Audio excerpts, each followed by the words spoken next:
Welcome to the Shimano Library. We are starting off our second round of the North Star Cup Color Clash Tournament. The first game didn't go as planned, and we got run over by a very strong white weenie deck. This time, let's just hope things go a bit more smoothly. But before we go, let's take a quick look at what does my deck hold in store. This is a Blue Fliers deck. Basically, I just opened up Scryfall and filtered all the blue creatures with flying and started the build there. The idea was to have a tempo build, which could start pressuring your opponents pretty early on and then keep the board clean enough by bouncing the opponent's creatures and some of the more annoying threats. Maybe even trying to mess with their mana by boomeranging land or two. The creature package, it's a fairly clean one. The curve runs from small 1-mana flying men all the way up to air elementals. And to get more out of them, I also put in a couple of sunken cities and unstable mutations to help those little guys out. A swarm of flying tutus is usually enough to kind of close the game. Psionic Blasts, Boomerangs, Unsummon, and that one Control Magic there, that's basically my creature removal package. And if my opponent has something nice, I can copy it with the Dance of Many, which is also usable for my own creatures. Then there are the strong singletons. Time Walk, Ancestral Recall, Chaos Orb, the Blue Mox, and the Black Lotus. These are basically free to slot in. They're just simply that good. And as you can see, the deck does not run any counter magic. I wanted to do something else with blue and not go for the obvious choice. Yes, they are good in general, but in this deck I don't think they even would be that good, because if things go right, I've already used all my mana before my own turn ends. I don't aim to play reactively, but rather want to aggressively build more and more pressure. But we'll see what the second round has in store for us. Let's head on down to the table, but before we go, don't forget to like the video and subscribe so you don't miss out on the thrilling tournament action. Alright, game number 1. My opponent is on the play and we both kept a hand of 7 cards. I have a pretty nice curve in my hand, so let's see if I can get this thing running quickly now. The first drop, always, the Flying Men. That's pretty much the best I can do on turn 1. Now let's see if that is going to be enough, or does my opponent have something good. Dark Ritual, never a good sign. And oh no, that is a city in a bottle. That's a card I did not want to see. I kind of built my deck with the idea that that's not going to be that much of an issue. Oh no. This is not gonna start good. Okay, the Sinkhole on my land, that's gonna slow me down. But the bottle issue is that my hand does have Serendip Afraid in it. And losing the Flying Men as well, this is not gonna go well, but you kinda build with it and kinda live with it. So let's just see how bad that bottle is gonna be. Hypnotic Spectre on my opponent. Yeah, I have a Ghost Ship in my hand. That's gonna probably be the card that's gonna save me. Yeah, boomeranging the hippie, not the city. That would be quite useless. Let's boomerang the hippie, kind of make sure that I don't lose the Ghost Ship before I can play it. My hand is kind of stacked, so hitting that's kind of a low odds, but I don't want to risk it. So let's see now. That's the third land. There's the Mox, and that's 4 mana, exactly what I needed for the Ghost Ship. That's pretty much the best I can do against all the flying hippies they have. 2/4 regeneration. That's gonna be very effective in blocking. Well, would be if it would not be tapped by the Paralyze. Okay, so 1 hit. Let's hope it hits that Serendip in my hand. Going for, the Strip Mine. Well, the Strip Mine, that's not really an issue. Losing it, not bad, because my opponent doesn't have any good lands. The Underworld Dreams, on the other hand, that is an actual clock. Now, because the tapped out Ghost Ship, that's going to be in a defensive position from now on. Spending 4 mana every turn is just too much. So I gotta think this through and kind of see how I can get that damage. Okay, I have a lot of life at this point, so I can draw quite a few cards, not a problem, but let's see how bad this is. There's the Combage Witches, and you might spot something right about now. Yeah, this game is not played exactly by the rules. We kind of both gonna be making a little mistakes. Leave them in the comments if you also spot them. But these mistakes, they're not gonna be big ones, so it doesn't really matter the end result, so try not to get too angry about them. For me, it is the Sapphire Falcons and buff it out because the witches could ping it if it just stayed as a 1-1. Yeah, that's the correct play and playing by the rules. Yeah, I'm gonna blame that rum and coke I have in there. My opponent is tired this evening, so we'll just call it that. Ashes to Ashes takes care of my creatures. Not even a single attack from them. The Hippie and the Witches are coming in, dropping me down 3 points and hitting the Serendipity free. That was the only card left, so yeah, losing that doesn't really matter. I don't have that many ways of getting permanently rid of the city in a bottle, so I would doubt if I ever could play the Serendip there. Chaos Orb, I believe, is the only way I could destroy it, but in the board like this, I think that would be aimed at something completely different. Nevinyr's Disc, yeah, that's a panic button for my opponent. That's not gonna be probably used for a while. They have the upper hand at this point. And my Phantasmal Forces, that's gonna be good at blocking the Hippie, but the Guambage Witches, they are gonna be pinging it out. And right about here, we noticed it. Yep, that witches could not have been played. This is City in a Bottle in a play. The Guambage Witches, those are from Arabian Nights, and yeah, fortunately, this didn't actually change the course of the game. Those witches really wasn't doing anything, and the forces would have been still played no matter what. So, yeah, we kind of rewind my life back up a little bit and keep playing. And if you missed the second mistake, that was the unstable mutation on the Sapphire Falcons. That was also an Arabian Nights card, so that was on me, that one. But it doesn't really matter. I don't think the game would have changed dramatically even if we had played it correctly. Okay, so back to the actual gameplay and action. Paying up the Phantasmal Forces, and I think I must be attacking with this because I can't just stay and be reactive and blocking all the time. The opponent has the disc and they have the Underworld Dreams. I am on a clock. Sure, it is a 10-turn clock, but that's a clock nonetheless. So I have to kind of push it a little bit. There's a Chaos Orb for my opponent. My board is not that great, and I think the disc is much bigger problem for me than a Chaos Orb could be. The Hippie is swinging in. I don't actually care at this point. I do not have any cards in hand, so the question is just, do I need to kind of let my opponent use the disc, or am I going to be just putting cards into play? That's always kind of risky point, because the Hippie might be able to get the cards out of my hand, and yeah, this attack was good enough for the Chaos Orb. See, and boom, that is a clean hit. The Phantasmal Forces are gone. The Sapphire Falcon, that's gonna probably just stay in play for now. And the Ghost Ship, that was good, especially now that the Chaos Orb is gone. Does my opponent want to immediately pop that disc, making sure I don't get to regenerate it, or do they want to kind of wait a little while? Let's see how this goes. They have 2 unknown cards in hand and the witches in there as well. I am hell-bent at this point. Now, my opponent is also at 10 life, so a couple of good swings, maybe finding the Sunken City, those could really change the game.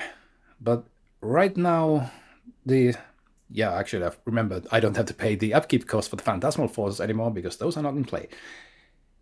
But right now, yeah, I'm kind of thinking, Am I be able to tempt my opponent to pop the disc? Because I don't really want to put any more creatures into play and waste them in that sense, especially if I play something big, that ship can't regenerate. So let's see, how long can my opponent hold off? And I'm thinking also, what cards do I want to deal with first? Because my hand leads to a fairly interesting situation here, because there is a Chaos Orb in my hand. And yes, I am going to be playing it right away. Now we start the game of chicken, because if I activate my Chaos Orb at any point, my opponent can respond and just blow out the disc, and which would mean my orb is gone. I can't get anything out of it. But on the other hand, do they want me to let me activate it, kind of thinking I could destroy the Seed in the Bottle, the Underworld Dreams, the Hippie, or wait and just aim for the disc? And my opponent is bringing in more hippies, meaning that disc is probably not going to be blown. But I'm going to activate the orb. Now, does my opponent let me do it or not? This was kind of an interesting situation. We both played really slowly, always checking confirmation on the opponent. Can I do this? Can I do that? Who's going to go first? Who's going to blow up their tool? And my opponent is thinking exactly that. Do they want to pop the disc, or am I going to even destroy it? What is the target? What is the important part of this game? Is it going to be the attacking hippie? Is it going to be the disc? Is it going to be the Underworld Dreams? And here goes the drop, and boom, that is a clean drop, and it was the Underworld Dreams that I was aiming for, because that's actually the thing that is probably going to kill me. The disc, if they have to pop it, yeah, that destroys the Underworld Dreams as well. And my ghost ship right now is basically the best thing on the board.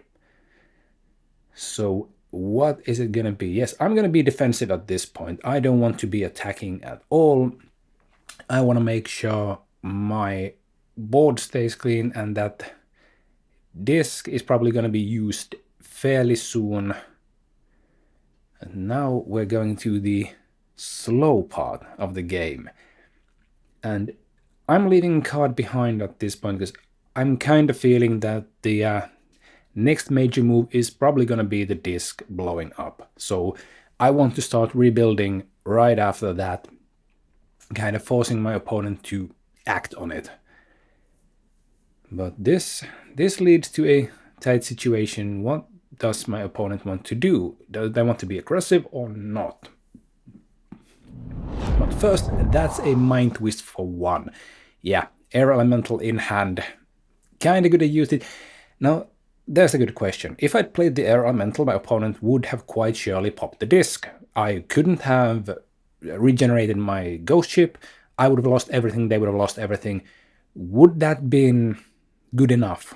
But right now, I think we're going to be slowing the game down a bit. I'm going to just be passing the turn, leaving all my forces behind, kind of hoping I could stabilize. I'm at 4 life, that is really low, especially against the black deck.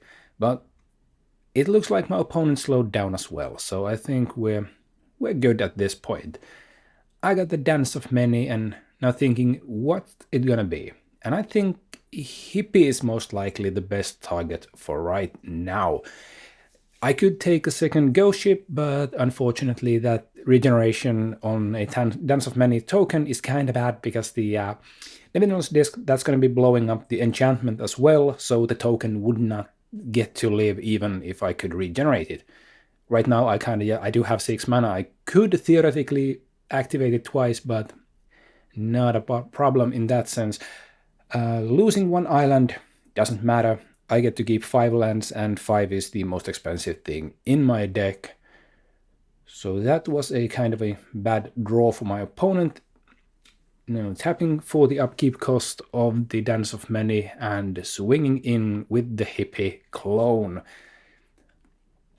I kind of want to just get some pressure in, get that disc pop in, and yeah, my opponent is going to be blocking with their own Hippie, meaning I believe the disc activation is getting close. The Mishra's Factory, for me, that's a good draw. That's always great with the disc activation looming over me. So let's see what my opponent is gonna be doing. They are in the driver's seat. In that sense, they hold the key. And yes, it is gonna be the disc right now. I'm gonna be regenerating the ghost ship, so I get to keep something at least on the board. And let's see, is this enough to stabilize? Was that a panic button move? Or what is in my opponent's hand? There's the desert, and there is a drain life for 4. Oh no, yeah, that was a good enough reason for them to blow the disc, make sure I have all my mana tapped. That is game 1 for the black deck. Nothing can be done at that point anymore. Going into game number 2, I get to be on the play, have mulliganed once, and start with a Tolaria.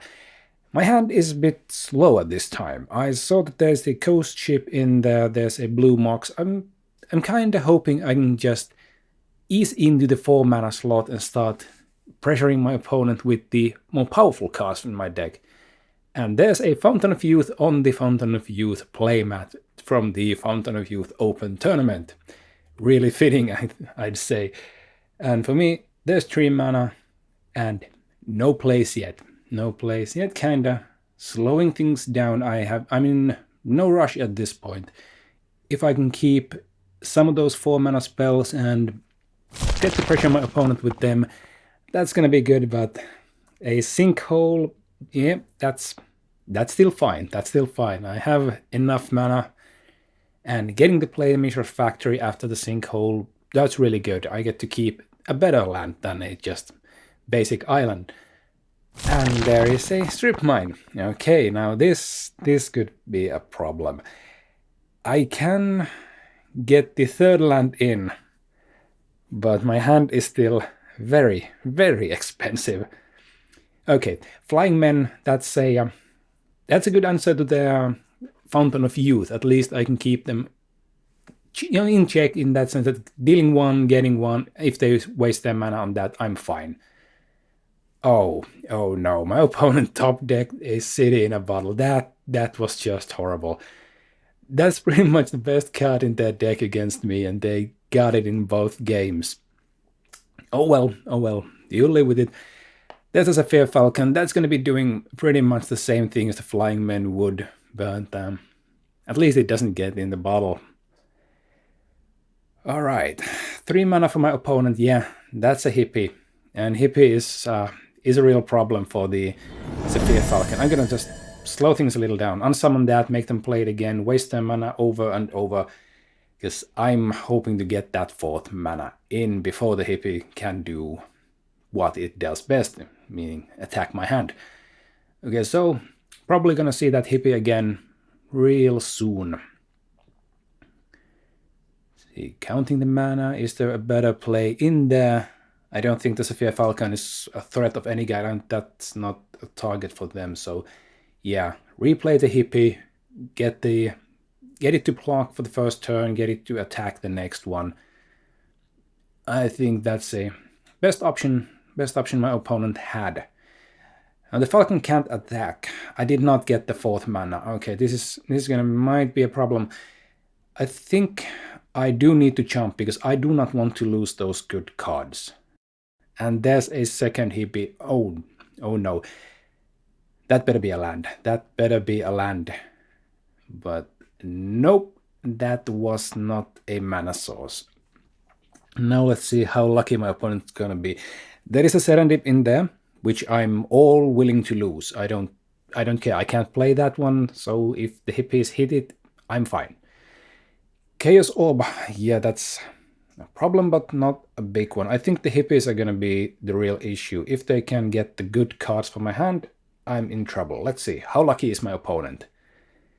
Hitting Flying Men and Control Magic. Yeah, the Flying Men, that was fine. That's not going to be played either way, but the Control Magic, that is something I really wanted to play, because that would have been removal, well, at least temporary removal, because they do have the Chaos Orb, but getting a threat out of them and being able to block this 2nd hippie if possible, get rid of both. That would have been the dream situation, but losing it now kinda messes the game. Opponent swinging in again. I'm gonna be going down 2 more cards. Let's see how well do they hit. It's gonna be... which card is gonna be? Ghost Ship and the Serendip a free. Yeah, Serendip, that was fine. Ghost Ship, one of the better cards in my hands. I would have really loved that. Most likely the Orb would have dealt with it, but it is what it is.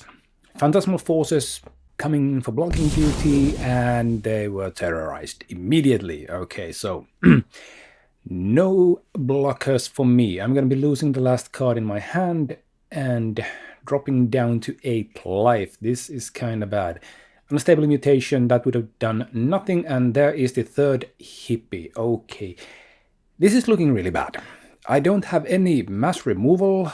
My draw just sucked. And I'm dropping down to 2.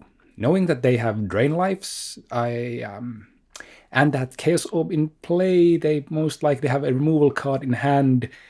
Yeah, this is not looking good. I think we are done. Yeah, Unstable Mutation, wouldn't have played it and couldn't have played it. Let's see, is this a good card? It is a land. That's not gonna be helping. That is game over for the blue deck. Black deck wins with a landslide. Well, that black deck sure has some powerful cards. In both games, my opponent was just able to get those hooks in just a bit too deep. In the first one, the City in a Bottle was surprisingly powerful. Yeah, even though we both messed up and played completely wrong, I don't think that would have changed how the game really ended. The final drain life, just when I was about to get the board under control, was all the reach they needed. In the second game, I started with a slower hand that could push out some of those stronger threats. The Ghost Ship in my opening hand looked really good against the hippies, but yeah, 2 points of land destruction was enough to keep me from casting all my good stuff. It was a real shame seeing all those answers just getting dropped from my hand one by one. Sure, my opponent did have Ashes to Ashes in hand, so my first creatures would have been lost, but without Factory getting stripped, who knows what could have happened. But as for my deck, I can see some issues here. It may be that this is just a bit too cute of an idea, though we haven't really seen the deck go off properly yet, so maybe I've just kept some wonky hands. Well, we still have 2 more rounds to turn this flying ship around. Join me again next time for the 3rd round game, and let's see if this baby can really fly. Thank you for visiting the Shivan Library, and I hope to see you here again.